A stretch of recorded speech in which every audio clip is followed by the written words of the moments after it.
Easy Pasta. So, what are you doing right now? Well, you're watching this, of course. It seems like such a simple question, right? But the grammar we use to talk about it, the present continuous, is actually super powerful. And in the next few minutes, we're going to break it all down and make it easy. Okay, so let's start with the basics. At its heart, the present continuous is all about what's happening right now. You can kind of think of it like a live broadcast of an action that's currently in progress.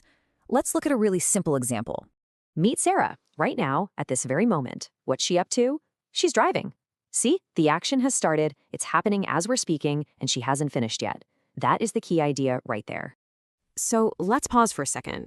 When we say she is driving, what are we really saying about that action? What does that phrase actually tell us? Well, it tells us two absolutely crucial things. First, the action is happening now. Not yesterday, not tomorrow, but right now. And second, it tells us the action is not finished. She is in the middle of her drive. That's really the soul of this tense. All right, so we get the concept, the why of it all. Now let's talk about the how. And the great news is, the formula for building this is incredibly simple. Seriously, once you see it, you'll never forget it. The structure is always the same. You just take your subject, add the right form of the verb to be, so that's am, is, or are, and then you just add ing to your main verb. That's it. I am talking. You are listening. It really is that simple. And you hear this stuff all the time, every day. Please be quiet, I'm trying to work. Or maybe someone asks, where's Mark? And you say, oh, he's having a shower. Or you look outside and say, hey, let's go. It isn't raining anymore. Every single one of those is talking about a situation happening right this second. Okay, but what if the now we're talking about isn't just this exact second? This is where the present continuous gets really cool and a bit more flexible. We can use it to talk about things that are happening around now in a much bigger sense. Let me show you what I mean. Okay, here's Steve. Now, if we look at what he's physically doing at this precise moment, it's pretty clear. He's talking on the phone. That's the immediate action. But while he's on the phone, Steve says something that might sound a little weird at first. He says, I'm reading a really good book at the moment.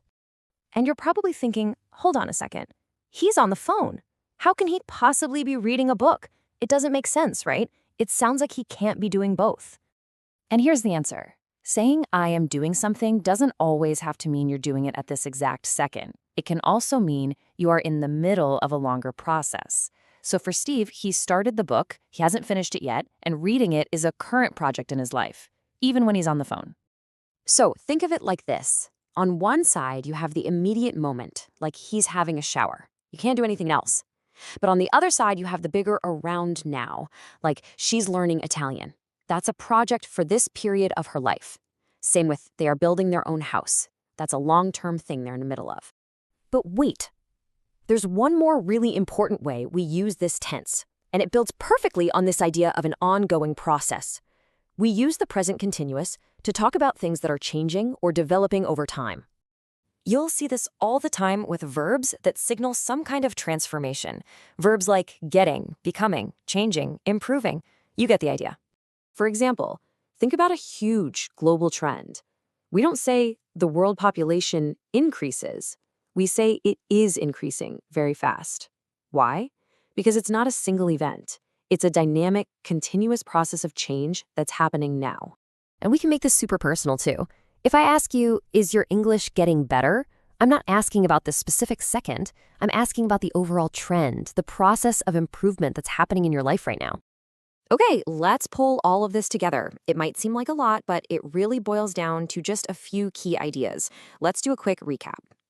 So just remember these three main uses. Number one, for actions happening right now at this exact moment. Number two, for those bigger, longer actions you're in the middle of, like I'm learning guitar. And number three, to talk about all those changes and trends that are happening, like the climate is changing. So I'm going to leave you with a little challenge.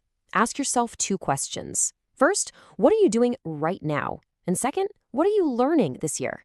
If you can answer those two questions, you've totally mastered both sides of the present continuous.